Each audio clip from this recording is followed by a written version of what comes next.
जय हिंद दोस्तों। एक बार फिर से आप सभी का स्वागत है ट्रुथ लाइन इंडिया पर। आज हम बात करेंगे एक जनरल अवेयरनेस के टॉपिक पर, जो कि है सिविल डिफेंस मॉक ड्रिल। आप सुबह से लेकर न्यूज़ों में तरह तरह की बातें सुन चुके होंगे कि भारत ने पाकिस्तान पर मैसिव एयर स्ट्राइक की है। तो आज हम जानेंगे सिविल डिफेंस मॉक ड्रिल होती क्या है। वॉर सिचुएशन के दौरान आप सभी जानते ही होंगे कि आर्म्ड फोर्सेस अपना रोल कैसे प्ले करती है, पर इसी के साथ साथ आम जनता का भी एक इम्पॉर्टेंट रोल होता है। इसीलिए मिनिस्ट्री ऑफ होम अफेयर्स ने ये डिसाइड किया कि भारत में 7 मई को एक सिविल डिफेंस मॉक ड्रिल होगी, ताकि एक आम नागरिक ये सुनिश्चित कर सकें कि वो इस स्थिति में, वॉर की सिचुएशन में अपने आप को कैसे सेफ रखें और अपने आसपास के लोगों को कैसे सेफ रख सकें और उनकी हेल्प कर सकें। Now what to do in this situation. आपको इस स्थिति में करना क्या है। आपको सबसे पहले तो इस स्थिति में बिल्कुल भी पैनिक नहीं होना है, अपनी आर्म्ड फोर्सेस पर पूरा भरोसा रखना है और साथ ही साथ फेक न्यूज़ से बचना है। हो सके जो भी उस पर्टिकुलर क्षेत्र में आपकी सिविल डिफेंस फोर्सेस ऑपरेट कर रही हो, उनकी गाइडलाइंस को कम्प्लीटली फॉलो करना है और अपने साथ साथ अपने साथियों को, अपने परिवार जनों को और अपने दोस्तों को एक सेफ प्लेस और सेफ जगह पे ले जाना है। एक नागरिक का काम वॉर में पार्टिसिपेट करना नहीं है, बल्कि वॉर में होने वाले इम्पैक्ट को मिनिमाइज़ करने का होता है। तो अपने आप को सुरक्षित रखने के लिए आपको क्या क्या स्टेप्स लेने चाहिए, तो हम जानेंगे एक एक करके। वैसे तो पाकिस्तान फोर्सेस की इतनी औकात नहीं है कि इंडियन डिफेंस लाइन को पार कर सके, पर फिर भी इन एनी सिचुएशन अगर कुछ ऐसा होता है तो हमें अपने आप को प्रोटेक्ट कैसे करना है। अगर एयर स्ट्राइक होती है तो हमारी क्या जिम्मेवारियाँ बनती है। सबसे पहले सेफ प्लेस के लिए मूवमेंट।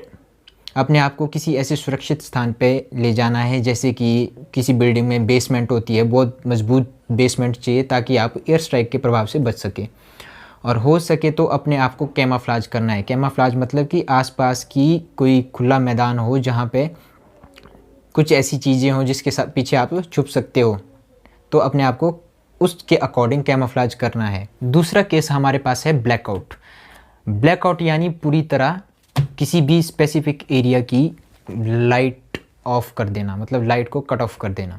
ठीक है, इस सिचुएशन में क्या करना है, आपने अपने जितने भी घर के लाइट सोर्सेज है और आसपास के लाइट सोर्सेज है, उनको कट ऑफ कर देना है, ताकि दुश्मन की टारगेट विजिबिलिटी बिल्कुल कम हो जाए।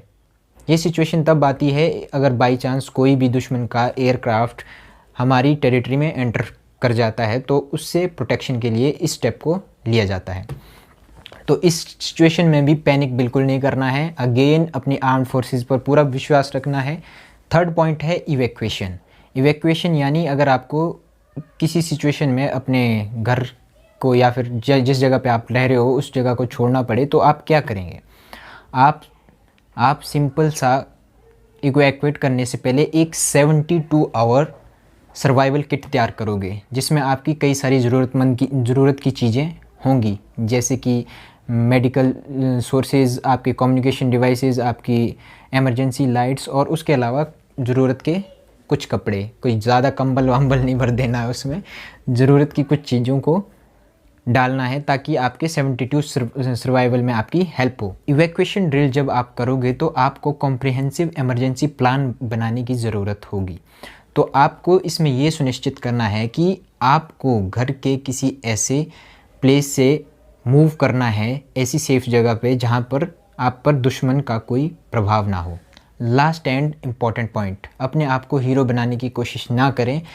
प्रोटेक्शन फोर्सेस की गाइडलाइंस को कम्प्लीटली फॉलो करें। अपने आप की और अपनों का बचाव जिम्मेदारी के साथ सुनिश्चित करें। तो अपना ख्याल रखो और एक जिम्मेदार और जागरूक नागरिक बनो। अगर आपके आसपास के क्षेत्र में कहीं भी मॉक ड्रिल ऑर्गेनाइज हो रही है तो वहाँ पे जाकर पार्टिसिपेट ज़रूर करें और सीखें कि आप इस वॉर सिचुएशन में अपने आप को और अपने आसपास के लोगों का बचाव कैसे कर सकते हैं।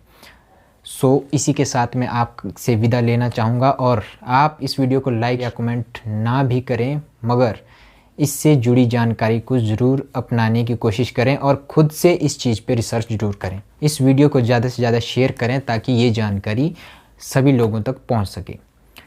जय हिंद, जय भारत।